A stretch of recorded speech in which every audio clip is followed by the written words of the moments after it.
ಪುಷ್ಕರಣಿ ವಿವಾದ ಹುಬ್ಬಳ್ಳಿಯಲ್ಲಿ ಶುರುವಾಗಿದೆ. ಏನಿದು ಪುಷ್ಕರಣಿ ವಿವಾದ? ಭವಾನಿ ಶಂಕರ ದೇವಾಲಯದ ಪುಷ್ಕರಣಿ ಇದು. ಈ ಪುಷ್ಕರಣಿಗಳು ಉಳಿದಿರೋದೇ ಕಡಿಮೆ ನಮ್ಮಲ್ಲಿ. ಆ ಪುಷ್ಕರಣಿ ನೋಡೋಕ್ಕೆ ಒಂದು ಅದ್ಭುತ ಬಿಡಿ.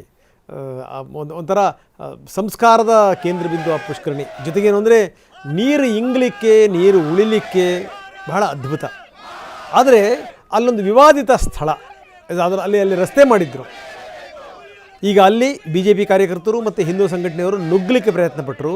ಪೊಲೀಸರು ಬ್ಯಾರಿಕೇಡ್ ಹಾಕಿ ತಡೆದ್ರು.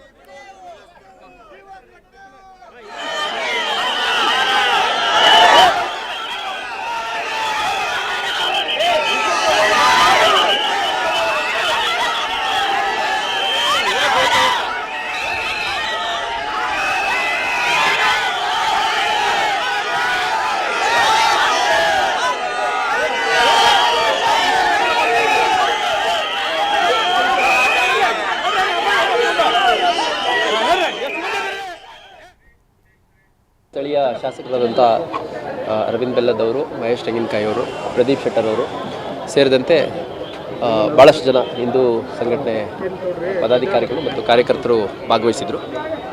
ಅದು 500 ಮೀಟರ್ಸು 163 ನಿಷೇಧಾಜ್ಞೆ ಇದ್ದದ ಹಿನ್ನೆಲೆಯಲ್ಲಿ ಆ 500 ಮೀಟರ್ಸಿಂದ ಹೊರಗಡೆ ಜಮಾವಣೆಗೊಂಡಿದೆ.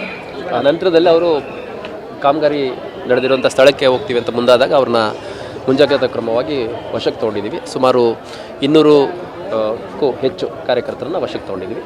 ಅಗತ್ಯ ಕಾನೂನು ಕ್ರಮ ಕೈಗೊಂಡು ಅವ್ರನ್ನ ನಂತರದಲ್ಲಿ ಬಿಡುಗಡೆ ಮಾಡಲಾಗಿದೆ. ಶಾಸಕರು ಅರವಿಂದ್ ಬೆಲ್ಲದವರು, ಮಹೇಶ್ ತೆಂಗಿನಕಾಯಿ ಅವರು, ಪ್ರದೀಪ್ ಶೆಟ್ಟರ್ ಅವರು ಸೇರಿದಂತೆ ಸುಮಾರು 200ಕ್ಕೂ ಹೆಚ್ಚು ಜನ ಮಹಿಳಾ ಕಾರ್ಯಕರ್ತರು ಎಲ್ಲ ಸೇರಿ ಸುಮಾರು ಜನರನ್ನ ವಶಕ್ಕೆ ತೊಗೊಂಡಿದ್ದೀವಿ.